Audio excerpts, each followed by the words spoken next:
This is my narrowboat. She's a 45-foot cruiser stern with reverse layout, and I'll explain what all that means shortly. They're called narrowboats because on certain canals on the network you can only fit a narrow boat through the locks and the bridges. As you can see, you've only got about 6 foot inside and about 6'10" for the whole of the outside of the boat, side to side. They come in varying lengths. Mine's a 45-foot one. They can go anything down to 25 foot or so, even as long as 70 foot. So let's go inside and I'll tell you all about it. So we're now inside my 45-foot narrowboat, and starting with the basics, there are 3 sorts of stern you get to a narrowboat. There's the cruiser stern like you've just seen, which mine is, a traditional stern which tends to look like the old working boats at the back, and then you get a semi-trad which is somewhere in the middle. And generally, with a little bit of variation, there's 2 sorts of layouts. There's a standard layout which is having the bedroom right by the stern of the boat as you get in, or on a trad that tends to be you have an engine room and then the bedroom, and the saloon and living areas tend to be towards the bow. On a reverse layout, the bedroom is at the front and the kitchen at the back, and I'll show you the layout of my boat in a moment. From the outside, that's your cruiser stern. This is a pram cover which comes in very handy for a bit of extra room, especially when the weather's like this. And your engine lives underneath those decking boards.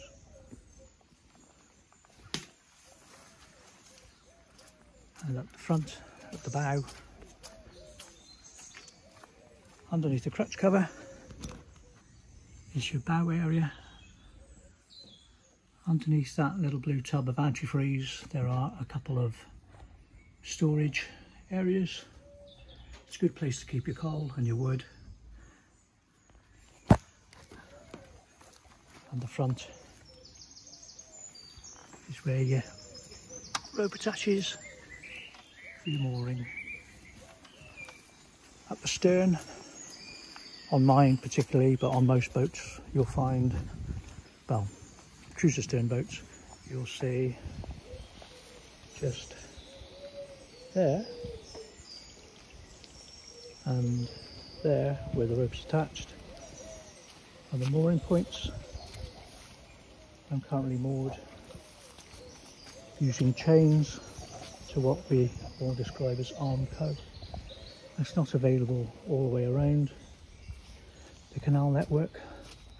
In fact, just the other side of that bridge, there's nothing there. You can actually attach any chains or mooring hooks to, so you have to use mooring pins, which I will show you shortly. The gas tends to live in here. That's your gas locker. You usually tend to have a couple of gas cylinders in there. Sometimes there's a little flick over switch, sometimes you have to manually change them yourself, like mine. This lever controls the engine power going forwards and backwards, and this is your tiller which you use to steer. On a cruiser stern it's quite handy having nice little seats here, especially on a nice day when you can get the pram cover down and you can sit and have a chat. Under here is the engine.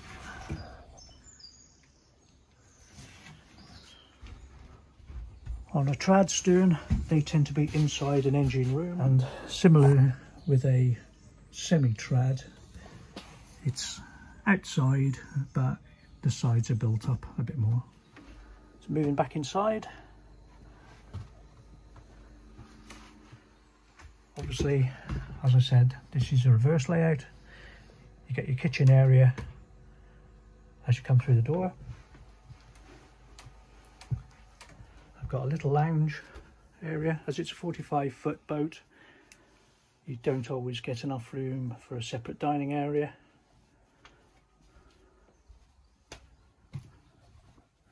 Bathroom, and we'll come to toilets after, and the bedroom up near the bow. On any narrowboat you tend to have interesting ways for storage. For example, underneath the bed, well, that area is used for storage. Apart from on mine, I've got a pump out toilet, so there's a part of it is taken up with the toilet tank. You usually have a wardrobe of some description, and this one has a corner unit.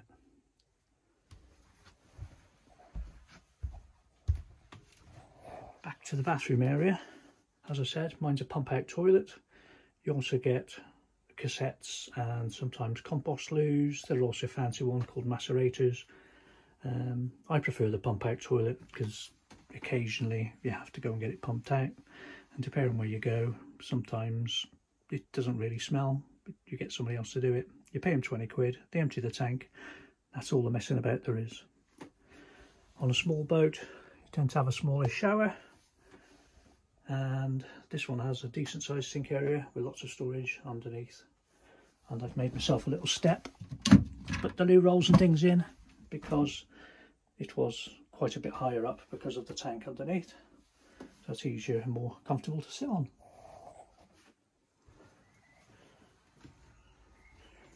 Also, we've got storage underneath the sofa, which I use as a single bed as well. Heating on my boat is just from the multi-fuel stove. Lots of boats have central heating now. You've got radiators, but it could be gas fired or connected to the diesel system as well. But being a smallish boat, 45 foot, that big stove is more than adequate. On most boats bigger than mine at 45 foot, you tend to get 50, 55, 60, anything up to 70 foot boats. They would probably have a full size cooker. Usually tends to be 50 centimetres wide and the full height. Because I'm restricted in a little way to some space, I've got a little fridge and a smaller cooker, which is currently warming up some sausage rolls. I have two kettles. This one I use the water that's pumped from the water tank, and this one I use just for my drinking water, which I tend to buy bottled water, or occasionally I get a chance to fill those up at the water points as we go along. I don't personally drink the water from the water tank, but I know a lot of people do, and you could probably filter it, but just personal choice. The red kettle warming the tank water up I use most of the time for the washing up, to save using my calorifier, which I can keep the warm water for showers and things in. And although it's a little kitchen, I do have plenty of storage space. Handy drawers and a good sized food cupboard that I keep my plates and my food in. And it's not all pot noodles, I do make decent food. The electric system on a narrowboat is generally 12 volts. So in here I have my 12 volt breakers, and in my case I've also added a small separate fuse box as well. And you also have the 240 volt inverter and a separate switch so that I can connect to a shoreline outside. You can connect to a 230, 240 volt system as well, using this and a shoreline similar to what campers use at campsites. And on mine I have a galvanic isolator too. I would connect through those to that, and then that gives me power to my sockets inside, which are the same as normal 240 volt sockets. And I just have to turn this switch according to whether I'm using inverter, or I'm plugged into it with a shoreline. The rest of the electrics is 12 volts. I've got some extra sockets here that I've put in. I can see how my batteries are doing, and there's USBs and the usual 12 volt cigarette type sockets.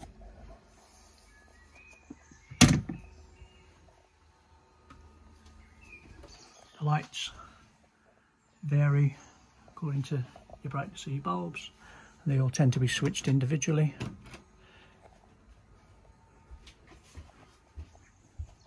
And you will have various sockets throughout the boat, both 240 and the 12 volts. It's all quite simple. 12 volt electrics is a lot easier to work on, so you'll find you can do a lot more of that yourself if you're reasonably competent. While I'm in this area, I'll show you through into the bow under a crutch cover, and in here I have more storage space. There's also some space under the very front of the bow. Boat coming past. And under here, and on this side, I have my water filler cap, which you unscrew. Just tighten it back up so I don't forget. And with the hose, they connect to the water point, and obviously on the other side into there. And it does take quite a while to fill up usually, because the water tanks on these boats, you obviously need a good sized tank so you don't have to keep filling it up all the time. Also up this end, there's some big storage area here, and I keep my mooring chains. That's a mooring hook. I'm not sure what the proper name is. I tend to call it a paper clip because it looks like one. And the mooring pins. So as I was saying before when we were outside, if there isn't any Armco or anything to attach your chains to, you have to bash these into the ground a fair way and tie your ropes to those. So that's where you fill your water tank. Under here, this is where the tap for the water tank is to turn it on and off, and my water pump. And you usually have a switch like this to turn your water pump on. And the pump pumps your water to normal water pipe. Same as at home, probably less pressure though. So the water comes out from the shower,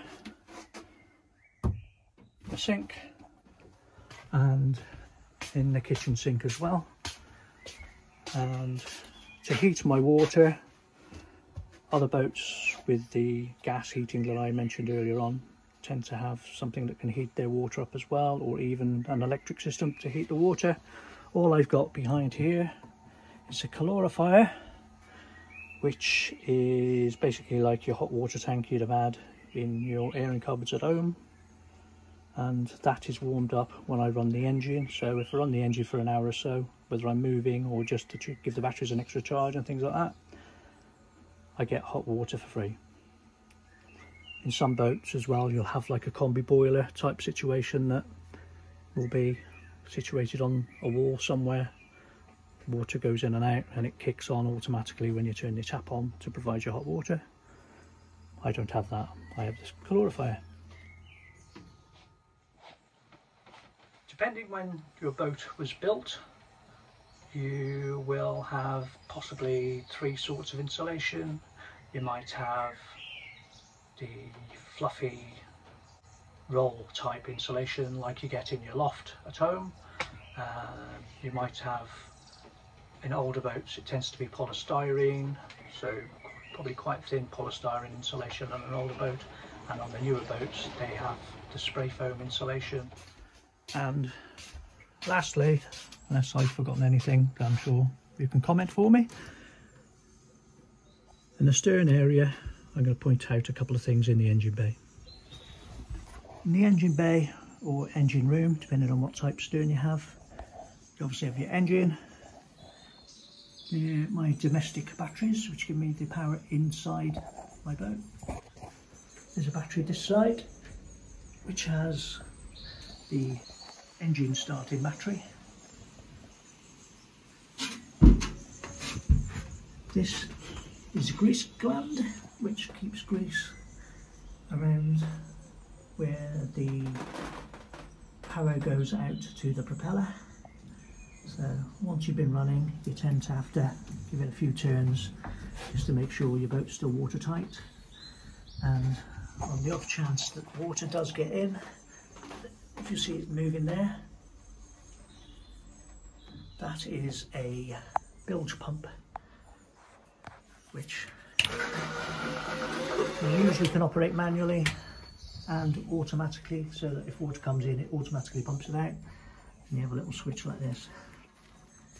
Always keep it on automatic.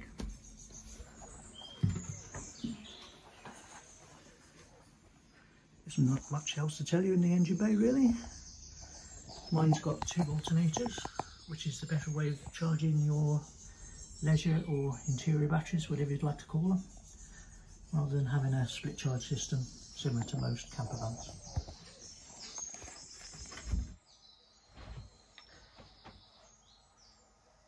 I think my sausage rolls are about ready to eat now, so I'm going to sign this one off.